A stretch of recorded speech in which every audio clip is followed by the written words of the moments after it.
Many people want to learn how to code, but often find it frustrating or difficult to figure out exactly where to start. There's so many different platforms, tools, and coding languages that it can become quite overwhelming quite quickly. I recently decided to start learning piano, and it was extremely intimidating at first, but at least there was some method books that guide you through the process, a tried and tested process that teaches you the basics. With coding, it's a lot more difficult because there's so many different tools, so many different coding languages, and a world of platforms that want to teach you. It can become overwhelming quickly. It's important that you start, and by clicking on this video, you've already taken that first step. You've actioned on your interest. Now comes the second step, choosing a starting point. So before you move forward, you need to figure out exactly what you want to do. The saying goes, there's a tool for every job. Statistically, the most popular programming languages are JavaScript, which according to 99 firms is the most used programming language, Python, which according to 99 firms is the fastest growing programming language, TypeScript, and Go.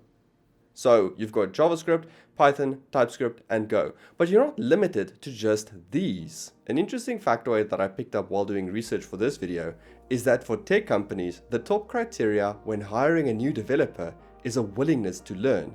This fits in nice to my lifelong learning video, which should be available on screen now. Go and watch that if you haven't. In coding, there are multiple different languages, each with their own weaknesses and strengths. What do you want to do? Do you want to create a web application? Or do you want to do automation around your home with IoT devices? Before we get to that, let's hold on a little bit and firstly look at the basics.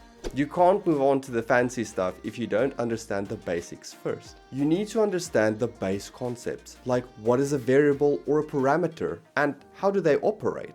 What is a function and how does a loop work? Once you understand these base principles, it'll be a lot easier for you to learn and expand to different programming languages. Honestly, then it just comes down to different syntaxes and what libraries are available. For those who are completely new, syntax is actually just how you write something. And libraries are essentially pieces of code that are created so that you don't have to. The most important thing to learn when learning a programming language for the first time is how to think like a developer, how to think like a coder. Once you've learned this skill, you can apply it to all of the different tools. And essentially that is just what coding languages are. They're tools. You don't have to be bound to a single one, the first one that you learned.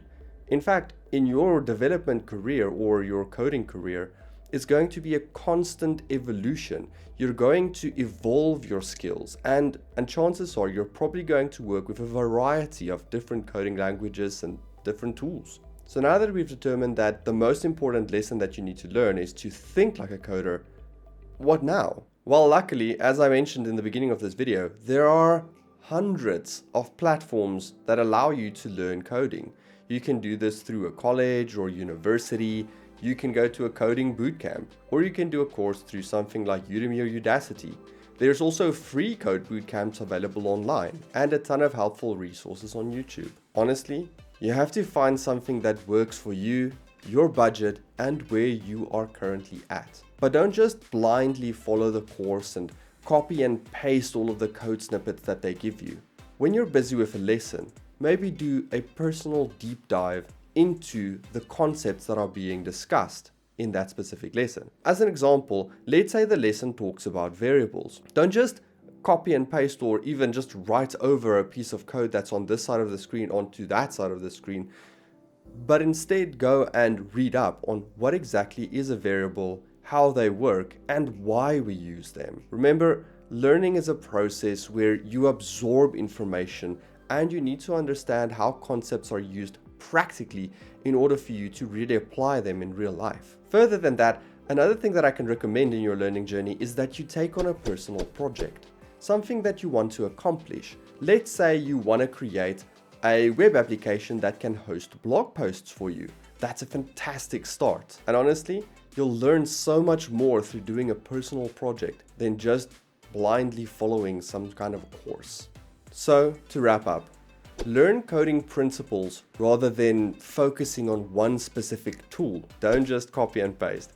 Do a deep dive into concepts that are being discussed. And finally, choose the right tool for the right job. I do videos on topics that I think are relevant to people working in tech and software. If that describes you, why not think about subscribing? Until next time, thanks for watching. Cheers.